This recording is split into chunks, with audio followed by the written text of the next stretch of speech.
গিয়েছিলেন, তাকে কি অবস্থায় দেখে এসেছিলেন?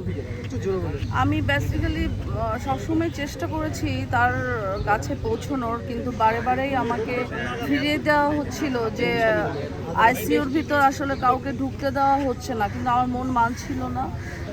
আমি আমার হাজব্যান্ডকে নিয়ে কালকে পিজি হসপিটালে চলে যাই এবং খুব আকুতি মিনতি করে আমি ডক্টরকে অনুরোধ করে আমি ভিতরে যাই। আসলে আমার ভিতরে যাওয়ার পরে আমার বুকের ভিতর কেমন ধক করে উঠলো, মানে আমি কেমন জানি আমার ফিল হচ্ছিল। তারপরে তার কেবিনটার সামনে যখন আমি যাই, তাকে যখন আমি ওই মুহূর্তে ওই অবস্থায় দেখি, আমার কাছে মনে হলো কি একটা ডল ঘুমায় আছে। তো এত মায়া, আমি বারবার ডাকছি, অঞ্জনা আপু, এই আপু, ডাক শুনছো না? আপু, মাথায় হাত দিচ্ছি, তার ফেসে হাত দিচ্ছি বারবার, তাকে মানে মানে তাকে আমি কথা বলার চেষ্টা করছি যে আমরা তোমার সহকর্মী এসেছি। আমি তারপর বলছি আমি পলি, আমি আসছি। বিশ্বাস করেন সেই মুহূর্তেও কিন্তু সে বেঁচে ছিল, কারণ তার যে চোখের মণিটা ছিল, সে টোটার আইবলটা সে ঘুরায়, আমি যেদিকে ছিলাম এদিকে তাকে আবার ঘুরালো ওইদিকে, এবং সে তার দুই চোখ বেয়ে পানি পড়ে নাই, জাস্ট দুইটা ফোঁটা তার চোখের জল চলে আসলো।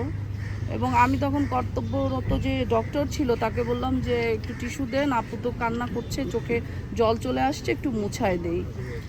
তখন উনি বলল যে উনি আসলে অন কাইন্ডস অফ মৃতই, যে উনি যন্ত্রের সাহায্যে, ভেন্টিলেশনের সাহায্যেই বেঁচে আছে, এটা খুলে দিলে হয়তো বা 2 সেকেন্ডও লাগবে না।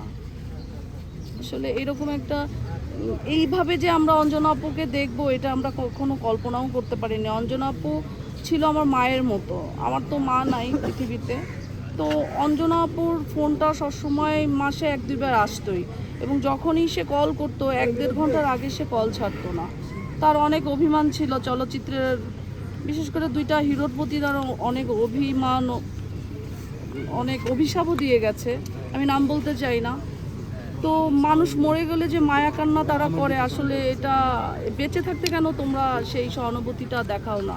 আমার প্রশ্ন হচ্ছে এটা। আমরা চলচ্চিত্রের একটা জিনিস খুব লক্ষ্য করি, যারা সিনিয়র হয়ে যায় তাদের যে আদর আপ্যায়ন খোঁজ নেওয়া, এই জিনিসটা খুব পরিমাণ কমে যায়। যে দুঃখটা না আসলে আর্টিস্ট নিতে পারে না, তখন আস্তে আস্তে সে একাকিত্বতায় ভুগে, বিষণ্ণতায় চলে যায়। তো অঞ্জনা আপাকে আমরা যারা চলচ্চিত্রে, আমরা যারা কর্মীরা ছিলাম, এই অভাবটা আমরা কখনো বুঝতে দিতাম না। আমরা যে কোনো সময় সে ফোন দিলে কথা বলতাম, আমাদের যে কোনো প্রোগ্রামে তাকে ইনভাইট করতাম। এত প্রাণ চলচল একটি মানুষ, কিংবদন্তি, যে কিনা সিনিয়র শিল্পী থেকে জুনিয়র শিল্পীদের বুকে টেনে নিয়েছে, এইভাবে নিরহংকার এরকম একটা আর্টিস্টের আমার মনে হয় এই চলচ্চিত্রে আর ইন্ডাস্ট্রিতে আর আসবে না। আপু, তার অবস্থান কেউ পূরণ করতে পারবে না। আপু, অনেকেই বলছে, আর আমার সৌভাগ্য হয়েছিল তার সাথে অভিনয় করার, জি সরকারের একটা ছবিতে সে আমার কো আর্টিস্ট ছিল, আমি তার সাথে কাজ করার এক্সপিরিয়েন্স আছে, এবং আমার সাথে অত্যন্ত ভালো সম্পর্ক ছিল।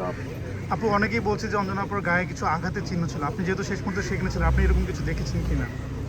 হ্যাঁ, আমি আসলে আঘাতের চিহ্ন খুঁজতে যাইনি, আমি আসলে তার ফেসটা দেখে এত মায়া লেগেছে আমার। এবং আমি যেটা লক্ষ্য করেছি, তার ব্লাড ছিল, তার মুখের ভিতর শুকনো ব্লাড ছিল, বেশ ব্লাড ছিল তার। অঞ্জনা আপুর সাথে আপনার সর্বশেষ কি কথা হয়েছে মনে আছে? হ্যাঁ, আমার মনে আছে, আপুর সাথে আমার সর্বশেষ 1.5 ঘন্টা কথা হয়েছিল। আপু যে বিষয়টা ছিল যে আমাদের যে একজন সিনিয়র শিল্পী আহমেদ শরীফ ভাই, সে একটা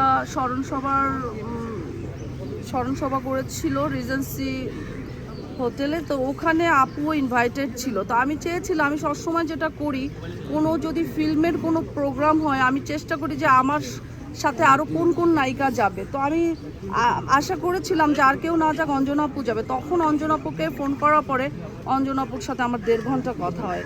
তো তখনই সে বলতেছিল যে আমার একটা খারাপ জ্বর আসে, যে জ্বরটা সারে না, 15-20 দিন থাকে, যদি জ্বরটা থাকে আমি বোন আসতে পারবো না। আমি না তখন ভেবেছি যে এটা একটা বাত জ্বর কিংবা সিজনাল জ্বর হবে, কিন্তু এই জ্বর যে তার জীবন কেড়ে নিবে, এটা আসলে আমাদের বোধগম্য ছিল না। থ্যাংক ইউ আপু।